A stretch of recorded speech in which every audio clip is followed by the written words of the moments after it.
So isn't America like really expensive, like Australia, to buy things?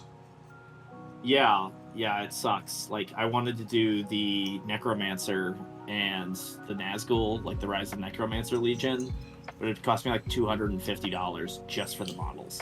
That's like 215 quid, isn't it? But I'll buy it, paint it, and ship it to you for that amount.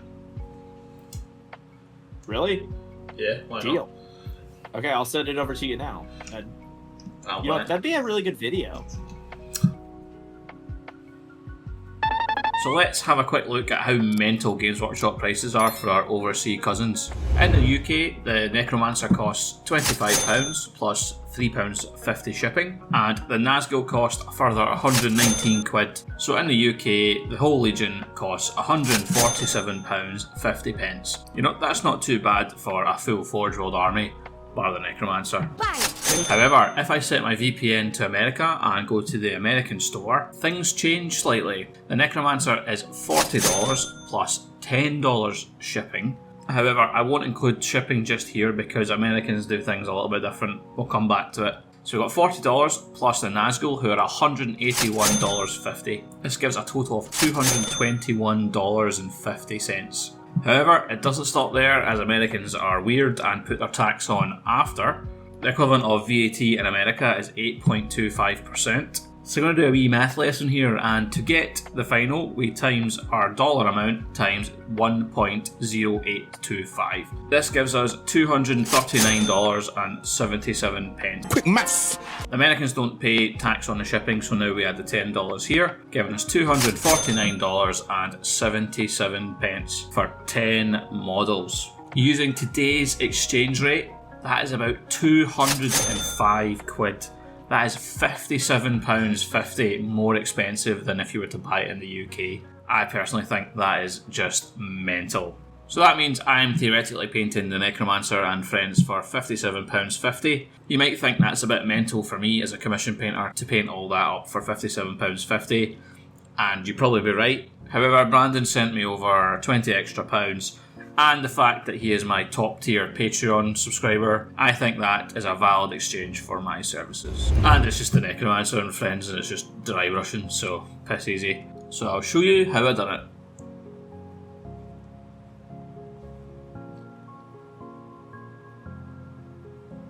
So first things forth, guys, I wanted to give these some nice custom Dol Guldur bases. And the way I did that was to heat up some blue stuff and press it into the Dol Guldur terrain set from Games Workshop. With this, all we do is put some green stuff flat onto a base, smooth it out, and then press it into the blue stuff mould.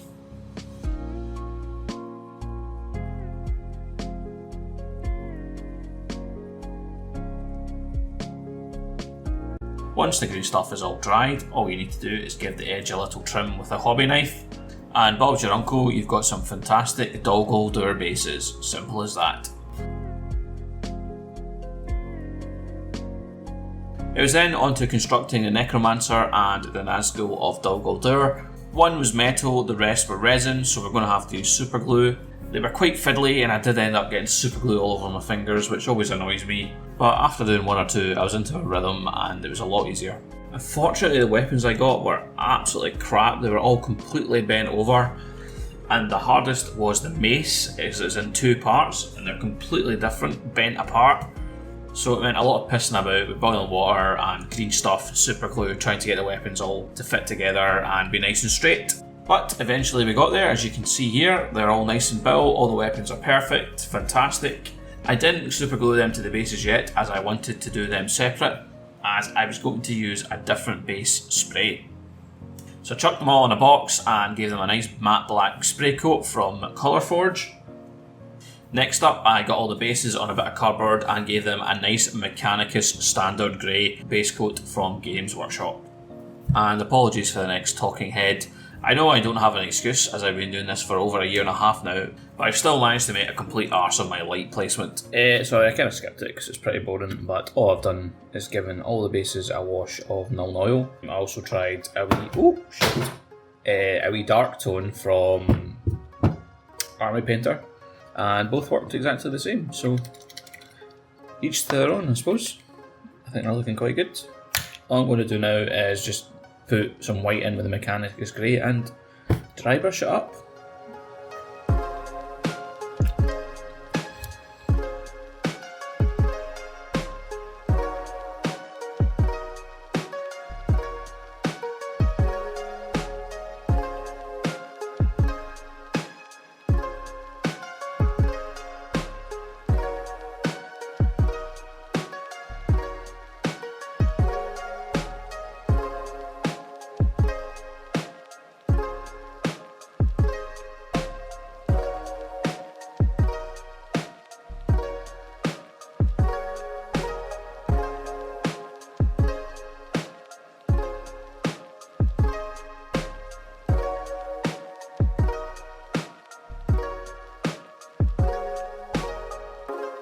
So now onto the fun part, painting up the minis. We're first going to give the miniature a dry brush of Storm Vermin Fur. We will go back and do the armour later, so don't worry about making any mistakes here. Just try to give it a nice all over dry brush. I then gave it an even lighter dry brush of some white mixed in with the Storm Vermin Fur. And you can see the results here. I think they look pretty good. Now, I won't bore you with me painting the metal, but all I've done here is given it an all over coat of Iron Warriors and then a Null Oil wash. I made sure just to null oil the armour and not the cloth, as I wanted to keep it that really nice dark black matte with the dry brush. Now, to kind of match the colour of the Weta films, I wanted to take a leaf out of my Lothlorien armour book, a kind of darker, spookier, greener tinge. Due to the location and the lighting in the Hobbit films, and the Nazgul being translucent, they have this kind of greeny tinge that matches the background of Dol Guldur, and I wanted to replicate this effect. I thought this would make them a bit more interesting, as they are currently just black and silver. I think we could all admit that, despite the fact that a lot of people don't really like the Hobbit films, as they have some glaring weaknesses in comparison to Lord of the Rings films. The inclusion of the White Council fighting the Ringwraiths and Sauron was absolutely incredible. Personally, I think it could be my favourite part of all the films. It was awesome to see Galadriel banishing Sauron. It really shows you how powerful the First Age elves were, especially the ones that had seen the light of the Two Trees. But anyway, back to painting these models. I add a little bit of Militarum Green to the contrast medium. I start with a little bit and give the whole armour a nice wash of this. It was probably around about a ratio of 4:1. I then did an even deeper shade in around a 2:1 ratio. I made sure to only get this into the deepest recesses of the armour. We then give the armour a dry brush of Stormhost Silver. Try to be careful and not get any on the cloak, however you can cover this up with some black if you make a mistake. Now, as 4 of the models have duplicate weapons, the commissioner wanted them to stand out a bit differently so you could tell which one was which. So one model from each pair got a covering of Runelord Brass on their shoulder pads, a Reichland Flesh Wash, and then a dry brush of Stormhost Silver. This is purely for gaming purposes. It's nice to know at a glance which Wraith is which in game, as it is quite confusing when they all look quite similar. Right, now to get the glowing effect on the Necromancer. I've seen this done on the internet and in my local scene. Alex Berdas has a fantastic one. Cami from Page Snuff 4 Up also has some really cool bluey tinged ones that I really like. So everyone I've seen do this effect has done it with an airbrush. I unfortunately do not have one of these. So I had the idea to just dry brush it up from a low red, and I will admit I was pretty terrified and I put this off for quite a while, especially as this is a commission and I was so sure I was going to end up destroying the model.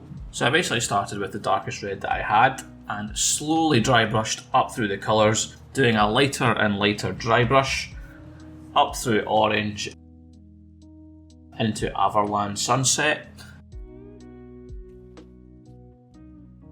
and finally Averland Sunset mixed with a bit of white just in the lightest dry brush towards the centre of where his heart would expect to be.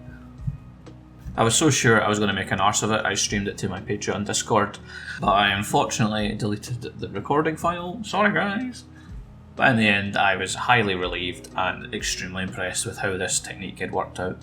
So next up I wanted to do something a little bit extra to the bases. I just felt like there was something missing. Thought to give the model a little bit of colour, I'd give them some kind of autumny orange leaves. I decided to order some leaves on eBay, but unfortunately they never arrived. As this commission was still outstanding, I decided that I was just going to have to take matters into my own hands and make some leaves from my garden. The only reason I didn't do this in the first place was the fact that it was just been so wet and rainy. I didn't think it would be that feasible to do. So I went out into the lovely Scottish summer and had a look for some nice brown leaves. Luckily I found some perfect specimens kicking about in my garden. Just took them inside and dried them overnight on some paper towel. I've then got this leaf cutter from Green Stuff World. It's really good, I highly recommend it. Then proceeded to cut out these nice dry leaves into the bit of Tupperware I have here.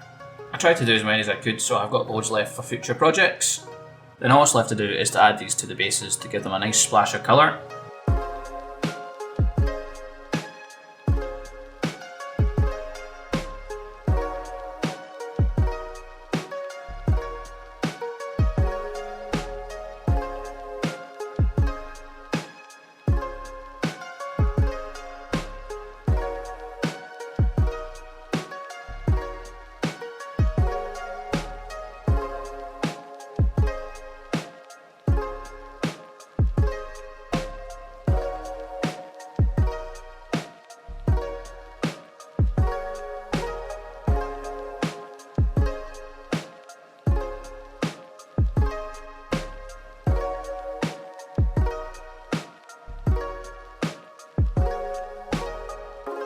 Now to tie the base together, I give the whole thing a coating of matte varnish. This will just mean that there's no glossy bits standing out, and with that, we're finished.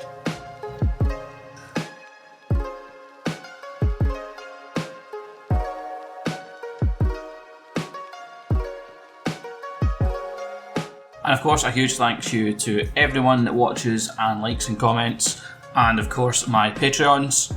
You give me the motivation to keep making videos, so thank you so much. Hope you enjoyed this one. Do let me know what you think in the comments section. I love yous all.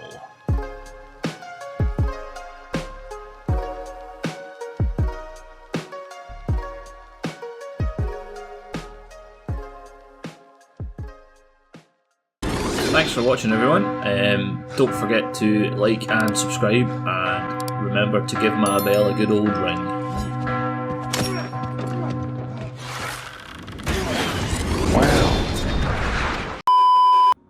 Alright, so I just got this package from John over in Glasgow. So I'm gonna open it up and see what's inside.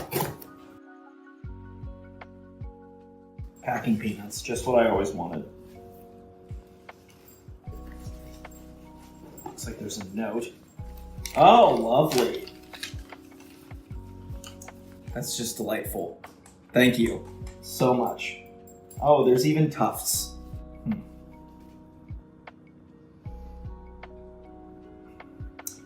Well, I'm very happy I didn't pay that much for this paint job.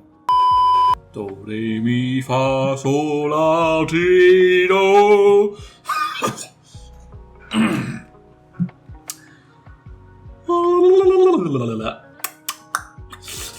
Right. One model from each pair got their shoulder pads covered with Rune Lord steel before... Fucking Rune Lord blast, you twat. So one of the models got their coat of fucking... Jesus. Let's test out useless painting gadgets with JMac. So I've got this thing where apparently I'll show you. I'll just show you. Right, let's say you've done a bit of painting. Ooh, look, we've got a bit of beach bone here to shut up, Facebook. A little bit of bone here on my brush. Look at that. Lovely, lovely, lovely. Wash, wash, wash. Nice clean brush. Whoop. Fresh, clean water. But clearly the seal here doesn't work properly because there's... Maybe it needs to be a... Come on, stop draining. This thing's a piece of shit. Like the seal... Oh, is that it? Oh. No, it's not filling up. What a useless piece of plastic crap. Definitely.